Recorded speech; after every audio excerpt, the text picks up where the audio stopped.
Chers amis, bonjour. Nous sommes en plein été. J'espère que certains d'entre vous ont déjà eu un peu de temps pour se détendre. Pour les parents, c'est peut-être pas toujours évident. Parfois, c'est une période encore plus chargée. En tout cas, si vous avez la possibilité, je ne peux que vous encourager à peut-être vous remettre à jour ou commencer, pourquoi pas. En tout cas, nous voulons vous rappeler bien sûr les vidéos de la pensée d'Aline, toujours aussi intéressantes et pertinentes.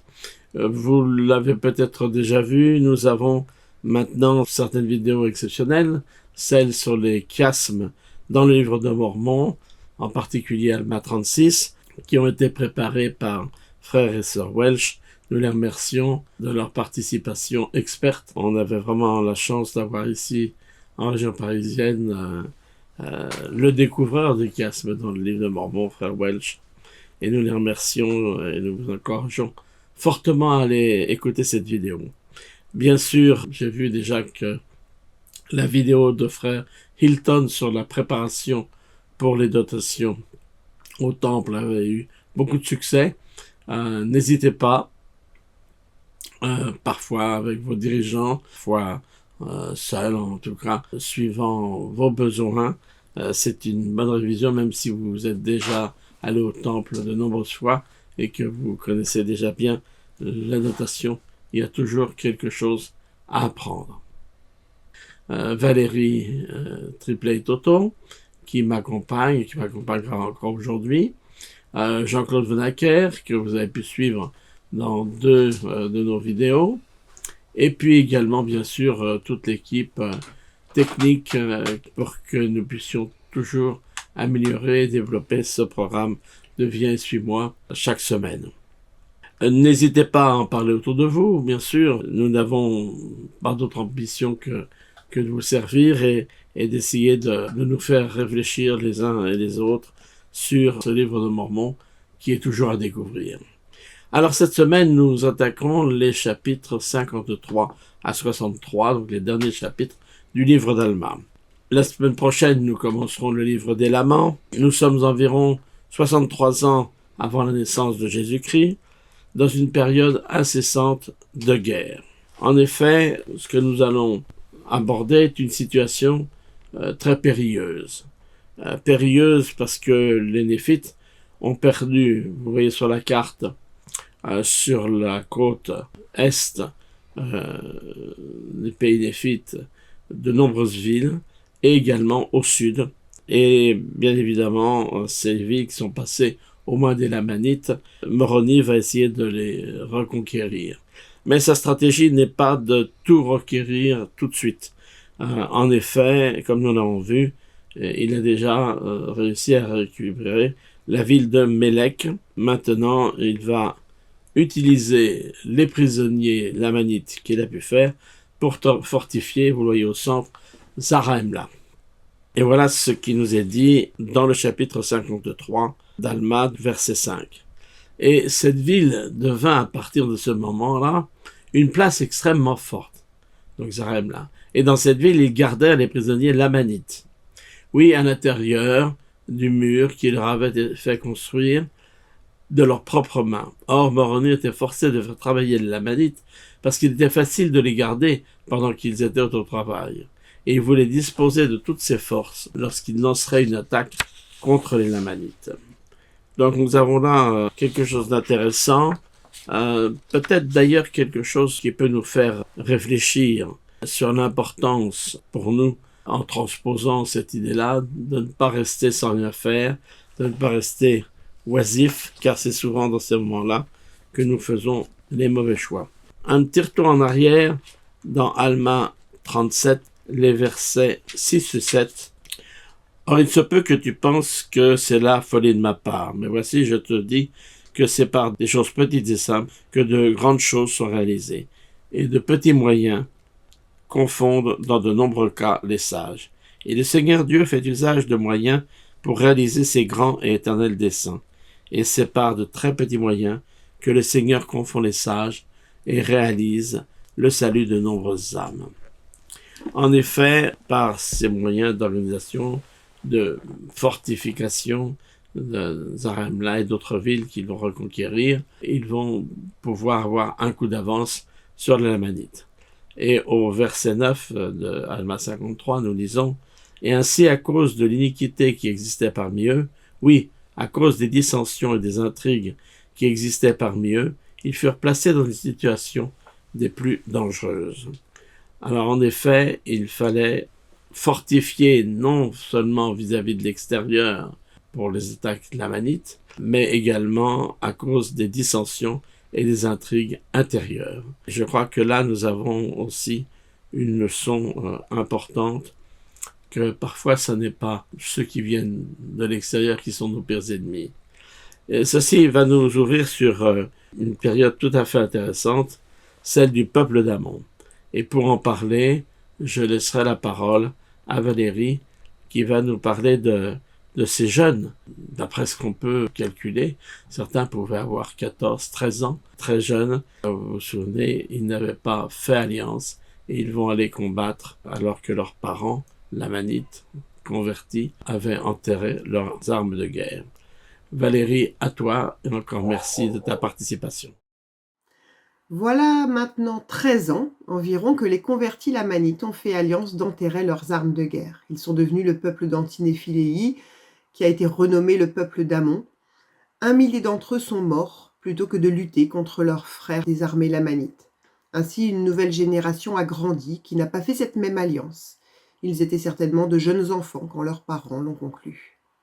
Ces jeunes hommes ont bénéficié d'un exemple remarquable, l'exemple de leur père et de tous les hommes qui ont fait alliance de ne pas prendre les armes. Quand ils ont été tentés de rompre leur alliance pour sauver leur famille, ils ne l'ont finalement pas fait. Richard J. Scott a dit, et on trouve cela dans un discours du Liaona de novembre 2013, « Leur engagement humble d'abandonner leurs péchés pendant toute leur vie a fait davantage pour protéger leur famille que tout ce qu'ils auraient pu faire d'autre sur un champ de bataille. Leur soumission ne les a privés d'aucune bénédiction. Elle les a fortifiés et a été une bénédiction pour eux et pour beaucoup de générations à venir. » Et parmi ces générations à venir, il y a la génération immédiate, celle de leurs enfants. Avec cela à l'esprit, voyons maintenant le choix que vont faire les enfants de ces Lamanites convertis. Alma 53, verset 16. « Mais voici, il arriva qu'ils avaient beaucoup de fils qui n'avaient pas conclu l'alliance de ne pas prendre leurs armes de guerre pour se défendre contre leurs ennemis. C'est pourquoi ils s'assemblèrent à ce moment-là, tous ceux qui étaient capables de prendre les armes, et ils se donnèrent le nom de Néphites.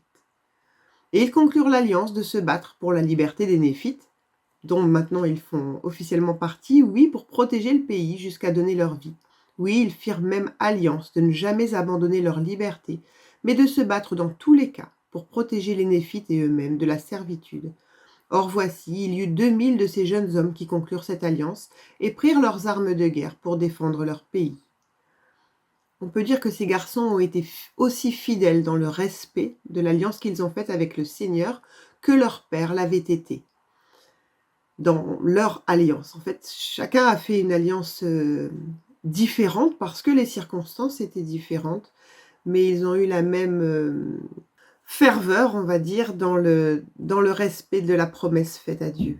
Et sur ce sujet, je vous renvoie à Doctrine et Alliance 80 de 10 qui dit « Moi, le Seigneur, je suis lié lorsque vous faites ce que je dis, mais lorsque vous ne faites pas ce que je dis, vous n'avez pas de promesse. » Et nous verrons plus tard combien le Seigneur les a bénis dans cette nouvelle alliance qu'ils ont conclue. Avec ces 2000 jeunes hommes, il y a probablement eu une véritable rupture par rapport aux générations précédentes. Ils descendaient de Lamanites féroces, haineux, mais eux étaient totalement différents. Sans doute le grand nombre de morts parmi leurs pères, leurs grands-pères, oncles, a dû les amener à être élevés essentiellement par des femmes, par leur mère évidemment, mais également par les femmes de la famille élargie, et ce n'est certainement pas un détail. Christian en reparlera tout à l'heure.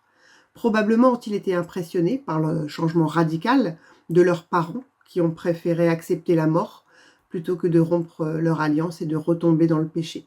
On ne sait pas quel âge ils avaient, s'ils ont connu, s'ils avaient tous conscience de ce changement selon l'âge qu'ils avaient au moment où ça a eu lieu, mais certainement que cette rupture de culture a vraiment marqué leur éducation.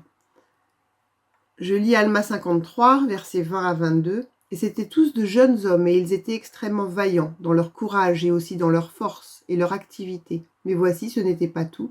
C'étaient des hommes qui étaient fidèles en tout temps, dans tout ce qui leur était confié. Oui, c'étaient des hommes pleins de vérité et de sérieux, car on leur avait enseigné à garder les commandements de Dieu et à marcher en droiture devant lui. » Ces versets font un parallèle entre la force physique de ces jeunes hommes, avec leur courage, leur force, leur activité, mais également leur force spirituelle, plein de vérité et de sérieux. Ils gardent les commandements de Dieu et ils marchent en droiture devant lui.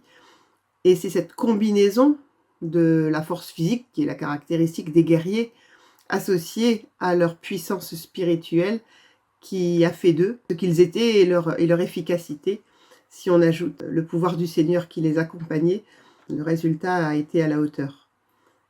Et il arriva qu'Élaman marcha à la tête de ses 2000 jeunes soldats pour soutenir le peuple dans les régions frontières du pays au sud, près de la mer de l'Ouest. Alors cette petite expression, il arriva que, vous la connaissez, on la rencontre à de nombreuses reprises dans le livre de Mormon. Elle est la traduction de l'hébreu Vayehi, utilisée pour connecter deux idées ou deux événements. Quelques précisions qui sont intéressantes. Le mot apparaît 1204 fois dans la Bible du roi Jacques, qui est la traduction de la Bible hébraïque, mais il n'est traduit que 727 fois par « il arriva que ». Certainement parce que cette formule est un petit peu lourde en anglais. Je n'ai pas d'études pour la Bible Louis II, que nous utilisons, nous, francophones, mais je pense que c'est quelque chose d'assez similaire. C'est vrai que pour notre culture, cette tournure est un petit peu lourde. Dans le livre de Mormon, cette expression apparaît 1404 fois, ce qui est un indice qu'il faut savoir détecter parce qu'il faut avoir cette connaissance-là, mais qui est vraiment, cela confirme l'origine hébraïque du livre de Mormon.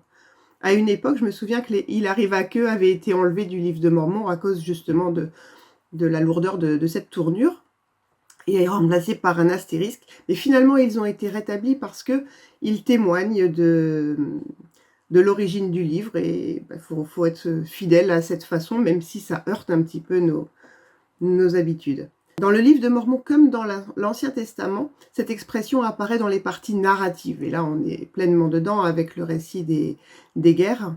Par contre, pour le livre de Mormon, on ne la trouve pas dans des parties plus littéraires, comme le psaume de Néphi, le discours du roi Benjamin, celui d'Abinadi, des discours d'Alma, et on ne le trouve pas non plus dans la bouche de Jésus-Christ lui-même. Le chapitre 54 nous présente les échanges de messages entre Moroni et Amoron, le frère d'Amalikia, qui est devenu le roi des Lamanites, bien qu'il soit un descendant de Zoram. L'objectif est l'échange de prisonniers. Ces tractations finalement n'aboutiront pas, mais elles nous aident à comprendre la logique de chacun des camps. Le chapitre 55 nous fait le récit du stratagème utilisé par Moroni pour délivrer les prisonniers néphites et reprendre la ville de Gide, faisant encore d'autres prisonniers lamanites. En faisant parvenir du vin aux Lamanites, ils profitent de leur ivresse, non pas pour les tuer, mais pour changer la situation du tout au tout.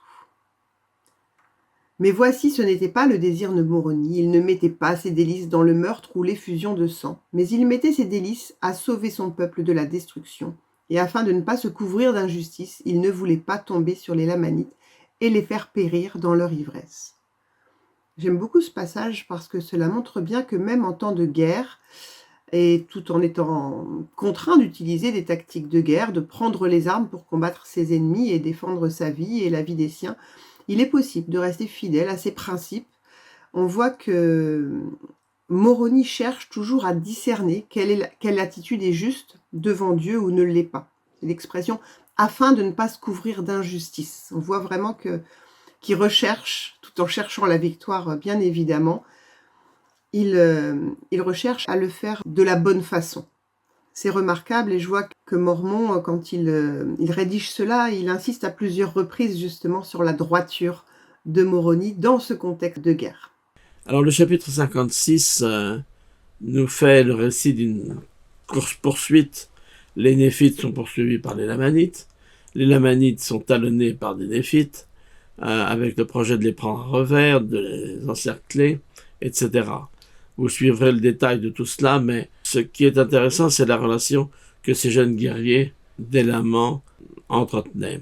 Au verset 44, 46, 47, nous avons en effet ce texte. « C'est pourquoi que dites-vous, mes fils, irez-vous dans les vraies batailles? Car de même que je les avais toujours appelés mes fils, car ils étaient tous très jeunes, de même ils me dirent, Père, voici, notre Dieu est avec nous, et il ne souffrira pas que nous tombions. Allons donc, nous ne tuerions pas nos frères s'ils nous laissaient tranquilles. Or, ils n'avaient jamais combattu. Néanmoins, ils ne craignaient pas la mort. Et ils pensaient plus à la liberté de leur père qu'à leur vie. Oui, ils avaient appris de leur mère que s'ils ne doutaient pas, Dieu les délivrerait. Je crois que c'est important de souligner l'influence de ces mères qui acceptent que leurs fils partent combattre, mais qui ont insufflé dans l'esprit de ces jeunes une noblesse d'âme, une volonté de faire le bien qui est tout à leur honneur. Et ils me répétèrent les paroles de leur mère, disant « Nous ne doutons pas que nos mères le savaient. » Et il y a eu un célèbre discours du président de cette secours de l'Église sur les mères qui savent et qui rappellent aujourd'hui comment, en effet, nous pouvons avoir l'application de ce même principe. Alors, dans le chapitre 58, les versets 10 à 12, nous avons le développement des résultats de la foi de ces jeunes gens. C'est pourquoi nous déversâmes notre âme en prière à Dieu, pour qu'il nous fortifiât et nous délivrât des mains de nos ennemis. Oui, et nous donna aussi de la force, afin de pouvoir conserver nos villes et nos terres, et nos possessions, pour le soutien de notre peuple. Oui, il arriva que le Seigneur, notre Dieu, nous donna l'assurance qu'il nous délivrerait. Oui, au point qu'il apaisa notre âme, et nous accorda une grande foi, et nous fait espérer obtenir notre délivrance en lui. Et nous prîmes courage avec les petites forces que nous avions reçues, et prîmes la ferme détermination de vaincre nos ennemis, et de conserver nos terres et nos possessions, et nos épouses et nos enfants, et la cause de notre liberté. Donc cette confiance renouvelée permet à ces jeunes qui ont reçu l'enseignement et l'influence de leur mère dans leur jeunesse d'aller combattre avec les résultats que l'on connaît. Ce qui me fait penser à la déclaration au monde sur la famille. Cette déclaration, vous vous en souvenez, a été faite par la première présidence et le Collège des 12 en 1995. À une époque où peut-être on n'en voyait pas forcément toutes les implications. Aujourd'hui, quelques décennies plus tard, on voit combien cette déclaration, je dirais, est actuelle, importante, voire essentielle. J'en ai choisi un petit passage, mais vous pourrez relire l'ensemble. Les parents ont le devoir sacré d'élever leurs enfants dans l'amour et la droiture, de subvenir à leurs besoins physiques et spirituels, de leur apprendre à s'aimer et à se servir les uns les autres, à observer les commandements de Dieu et à être des citoyens respectueux des lois, où qu'ils vivent. Les maris et les femmes, les mères et les pères, seront responsables devant Dieu de la manière dont ils se seront acquittés de ces obligations. Par décret divin, le père doit présider sa famille dans l'amour et la droiture, et a la responsabilité de pourvoir aux besoins vitaux et à la protection de sa famille. La mère a pour première responsabilité d'élever ses enfants. Dans ces responsabilités sacrées, le père et la mère ont l'obligation de s'aider en qualité de partenaires égaux. Alors, on pourrait prendre presque chaque phrase et la commenter, mais je vous invite à y réfléchir. Mais véritablement, nous avons, à travers cette déclaration au monde, la possibilité, en effet, de comprendre notre rôle aujourd'hui, comme l'ont fait les parents de ces jeunes lamanites convertis. Nous arrivons à un épisode tout à fait intéressant qui m'a souvent donné à réfléchir dans les appels que j'ai pu recevoir de dirigeants et qui peuvent s'appliquer aussi bien à des parents qu'à des dirigeants, dans l'Église, dans la société. C'est tout ce chapitre 57 qui continue à nous expliquer comment, malgré un nombre limité de troupes et de provisions, toujours en diminution, les Néphites, qui étaient conduits par Élaman, sont parvenus à reconquérir les villes qu'ils possédaient. Mais ils sont dans l'impossibilité de savoir pourquoi ils n'ont pas reçu davantage de secours et d'aide de la part du grand juge Paoran. C'est ce que nous allons découvrir avec un échange épistolaire entre Moroni et Paoran qui ressemble fort à ce moment-là à un dialogue de sourds. L'épître d'Élaman expliquant à Moroni sa situation étant envoyé, Moroni doit aussi faire face lui-même à des difficultés qu'il explique au chapitre 59. Il est très contrarié parce que la ville de Néphéa tombe entre les mains des Lamanites. Voilà ce qu'il nous dit. Et alors, lorsque Moroni vit que la ville de Néphéa était perdue, il fut extrêmement attristé et commença à se demander si, à cause de la méchanceté du peuple, il n'allait pas tomber entre les mains de leurs frères. Donc cette angoisse que Élaman et évidemment Moroni partagent amène Moroni à réagir. Il arriva que Moroni fut en colère contre le gouvernement à cause de son indifférence à l'égard de la liberté de son pays. Donc Moroni qui est là en position de faiblesse, qui manque d'hommes, qui manque de nourriture, qui manque de provisions, malgré les demandes faites, j'allais dire, au gouvernement central, à Paoran, le grand juge, est en colère parce qu'il a le sentiment qu'ils ne font rien. Et le langage que Moroni utilise est assez fort. Dans Alma 60, il lui dit « Pouvez-vous envisager de siéger sur vos trônes dans un état de stupeur insensible pendant que vos ennemis répandent l'œuvre de mort autour de vous? Oui, pendant qu'ils assassinent des milliers de vos frères. » Et il continue, « Voici, pouviez-vous penser que vous pourriez siéger sur vos trônes et qu'à cause de l'extrême bonté de Dieu, vous pourriez ne rien faire et qu'il vous délivrerait? Voici, si vous avez pensé cela, vous avez pensé en vain. Vous savez que vous transgressez les lois de Dieu, et vous savez que vous les foulez sous vos pieds. Voici, le Seigneur me dit, si ceux que nous avons désignés pour être nos gouverneurs ne se repentent pas de leurs péchés et de leurs iniquités, vous monterez leur livrer bataille. » Donc, Moroni, dont on a vu par ailleurs qu'il était considéré comme un homme exceptionnel, ce qu'il était évidemment, est vraiment en colère parce qu'il a le sentiment que le gouvernement central, Paoran, le grand prêtre, ne fait rien face à leur situation d'une extrême précarité. Et nous avons la réponse de Paoran. On aurait pu s'attendre à une réponse presque aussi cinglante, j'allais dire, que ce que était les doléances de Moroni. Il va expliquer évidemment ce qui se passe, et voilà la situation telle qu'elle est. Paoran déclare « Et maintenant, dans ton épître, tu m'as censuré. Mais cela n'a pas d'importance. Je ne suis pas fâché, mais me réjouis de la grandeur de ton cœur. Moi, Paoran, je ne recherche pas le pouvoir, si ce n'est pour conserver le siège du jugement, afin de préserver les droits et les libertés de mon peuple. Mon âme demeure ferme dans cette liberté dans laquelle Dieu nous a rendus libres.